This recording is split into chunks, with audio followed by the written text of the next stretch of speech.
Hi everyone! In the previous video, we implemented a short program which creates a user record using inputs from the command line. The program works fine, but it's not very user-friendly. For example, let's run read_user. So last time we commented it out because we need now to inject a console and clock object. So we can say console.system for the real console and clock.system for the real clock.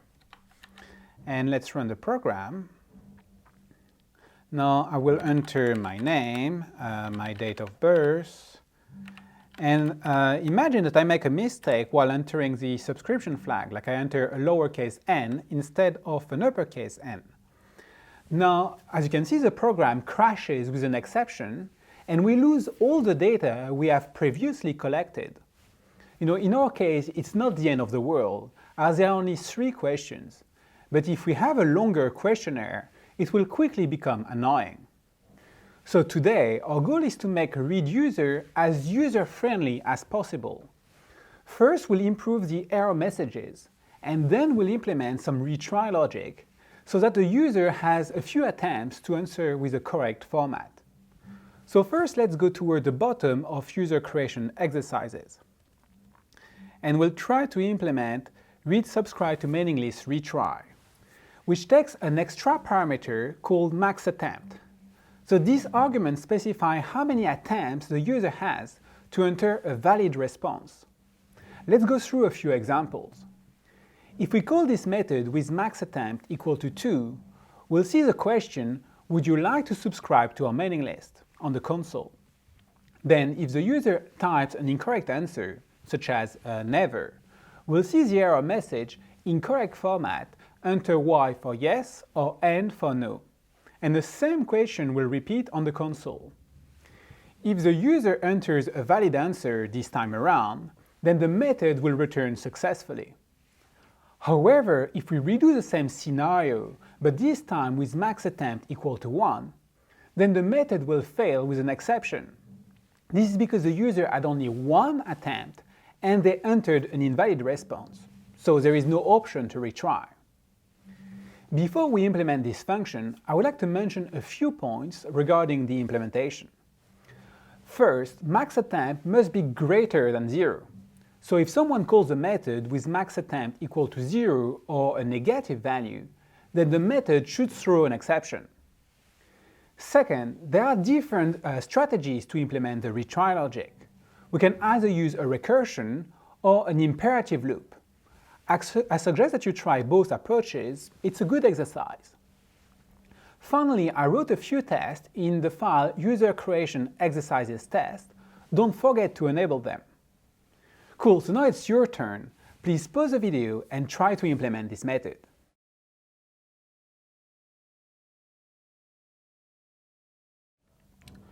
Okay, so let's give it a try. So first we need to check if max attempt is bigger than 0 or not. So we could say if max attempt is lower than or equal to 0, we want to throw an exception. For example, an illegal argument exception, where we'll say the error message max attempt must be greater than 0, for example. And then we'll say else, do something. Now, there is a slightly nicer syntax for this particular case in Scala. There is a function called require, and require takes 2 arguments. The first parameter is a boolean that describes what is the requirement from the function. So here the requirement is max attempt must be greater than 0. And then we put a string, like this is the error messages, that should be produced in case this requirement is not true. And if you look at the code of require, it does exactly what we've done before. It just says, if the requirement is not true, throw an illegal argument exception. So it's just a slightly nicer syntax than we had before. Cool, so now what do we need to do next? First, we need to write a question. So we'll say, would you like to subscribe to our mailing list? Okay. Then we need to read a line from the console, because we ask the user to answer something. So we'll say console.readLine. And then we need to parse this using what we've done before. So if you want, so far this is exactly the same code that we had before, except that we added this specific code, this specific logic around max attempt. So what we could do is first enable the test for read subscribe to meaningless retry and see which one passes. So do a bit more like TDD style. Okay, so now we have 3 tests for read subscribe to meaningless retry. One that passes is the one that verifies if what happens when max attempt is negative. Okay, and this one fails. And what does this test does exactly? So it simulates a user entering never and n. So the first input is invalid, the second input is valid. And it verifies that when you call read subscribe to meaningless with max attempt equal to 2, the result should be correct. I mean, we expect the function to work. It will first read never, say that okay, it doesn't work. It will try again, and the second time it works, n is converted to false. And we also verify that we should get these 3 strings in the console. Would you like to subscribe to our mailing list? In correct format, and again, would you like to subscribe to our mailing list? So at the moment, what does this test says is that it basically fails the first time when we enter never, which makes sense because we haven't implemented the retry logic yet.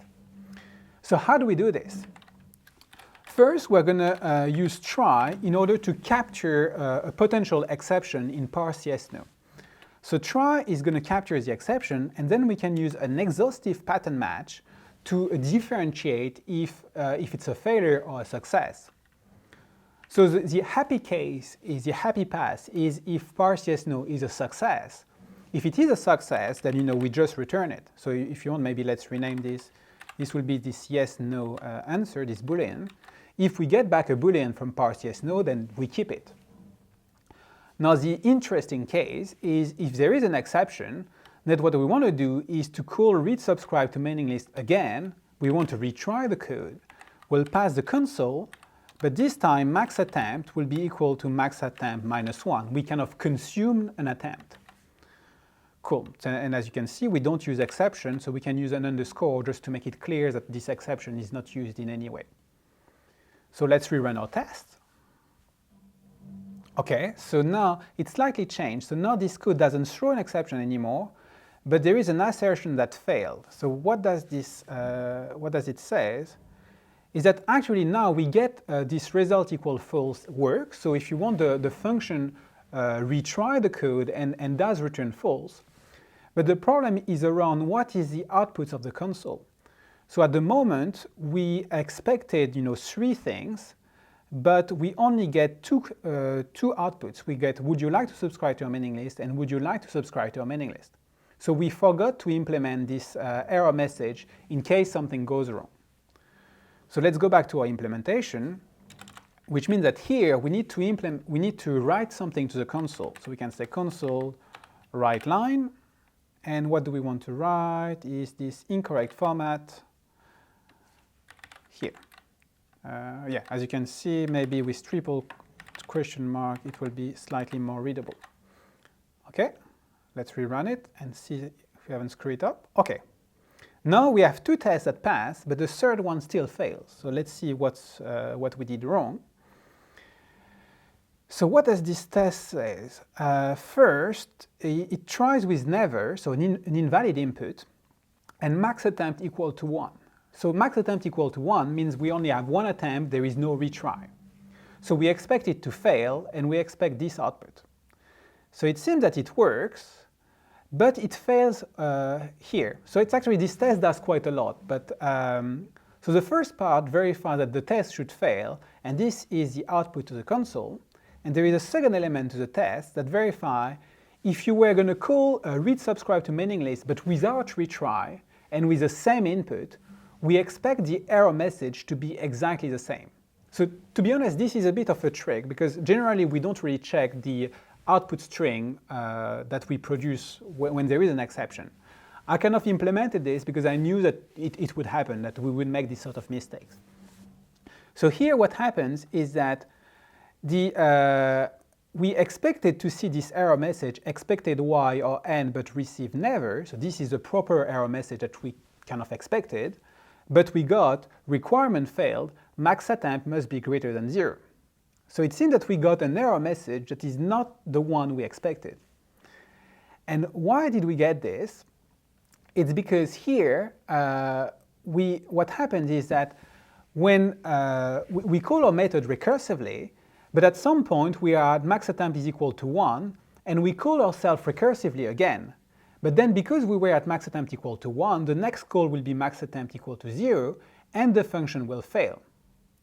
So actually what we need to do is, in case max attempt is equal to 1, meaning that we don't have any more retry, we exhausted all our chips, we can't retry anymore.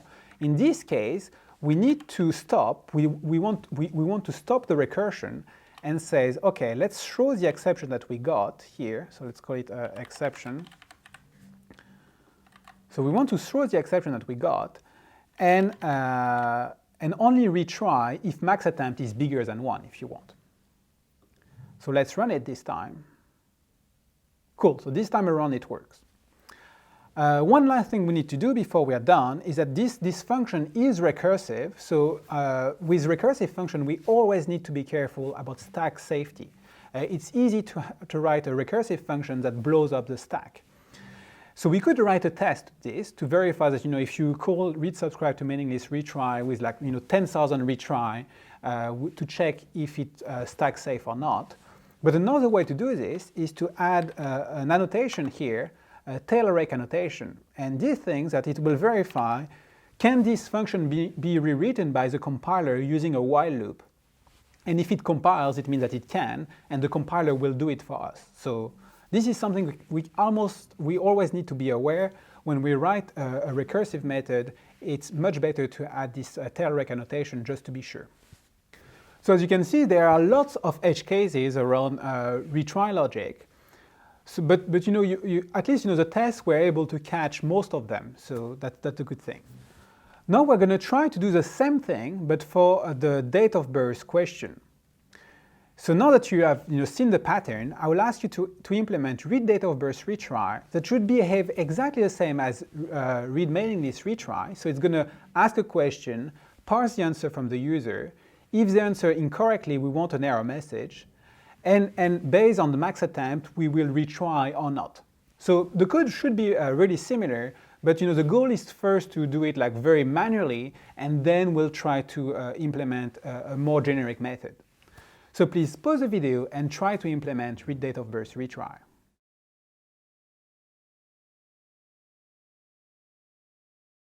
Cool, so for read date of birth retry, maybe the simpler thing will be to actually copy-paste the code from this one and just adapt it to our needs. So we'll say, okay, the first thing we want to do is, so the question we're going to ask is different. We'll say, what's your date of birth? Then here we don't use parse yet no, we say parse date of birth. This is not a yes, no, it's a date. The error message we wrote in case something goes wrong is also different. And in case the recursive step, we need to call ourselves back, not read subscribe to mailing list.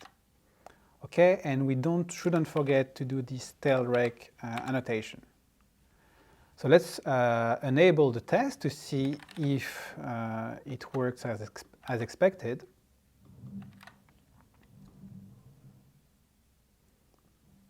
Cool, all passes. So as you can see, read date of birth retry was very much a copy-paste of read mailing list retry. We only had to change what are the strings we put in the console and the way we parse the input. So it's a bit annoying, and again, we'll see very soon how to generalize this process. Now, one thing that we can do to make it also a bit more interesting, so I will ask you to do that as a bonus exercise, is to try to re-implement read date of birth retry using a while loop just to see how it would look like. And another bonus exercise you could do is to take the test for read date of birth retry and try to transform it from an example-based test to a property-based test. Because as you can see at the moment, we only test with one invalid input and one valid input. But it's far from all the possible cases.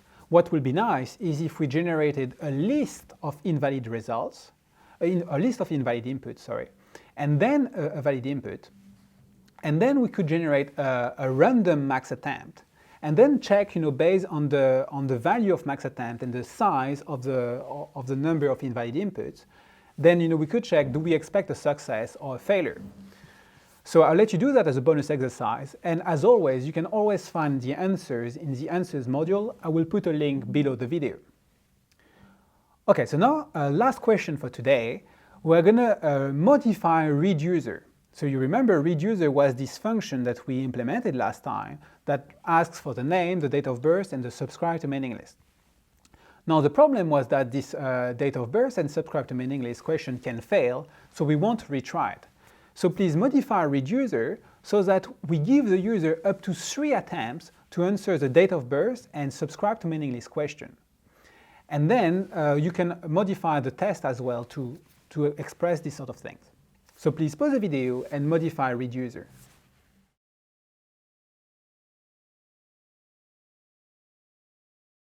Cool, so it should be relatively straightforward now. We just need to say that we want to use read date of birth retry and specify the value of max attempt. So we want to use max attempt equal to 3. And same here for read subscribe to mailing list. We want to use the retry method and give 3 attempts to the users. Now if we rerun the test, everything should work as expected, because if we give several attempts to the user, it's just more permissive. So the existing tests that check when we don't make any mistake should still pass.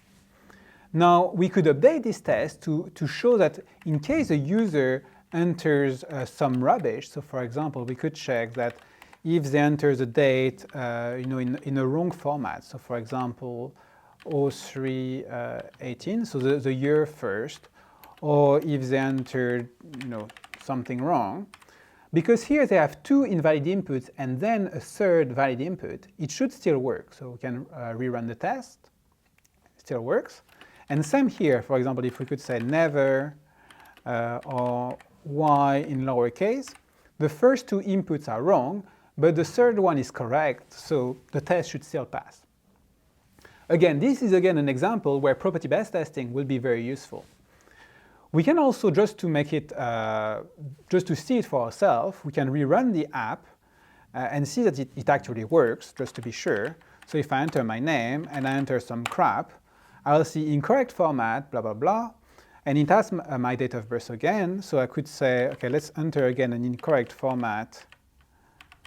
Yeah, it doesn't work, but if finally I get it correct, if I say, okay, 21st of July, 1986, then this time it works. So you see that, at least now we can see that the retry logic works as expected. Great, so now our application is much more user-friendly. We provided better error messages and gave some leeway when a user enters an invalid response. Now what is annoying is that the error handling logic is quite noisy. For example, if we look up at the code of read date of birth retry, it's not obvious what is going on. There are lots of edge cases, for example when max attempt is lower than 0 or equal to 1. We also had to worry about stack safety because we implemented the method using recursion. So all these edge cases make the code difficult to understand and to test. To make things worse, we need to duplicate all the logic and the test every time we want to retry an action. So ideally, we should capture these patterns using higher order functions, and then we'll be able to clean up this code. We'll do this in the next video. So let's take a break now. See you later.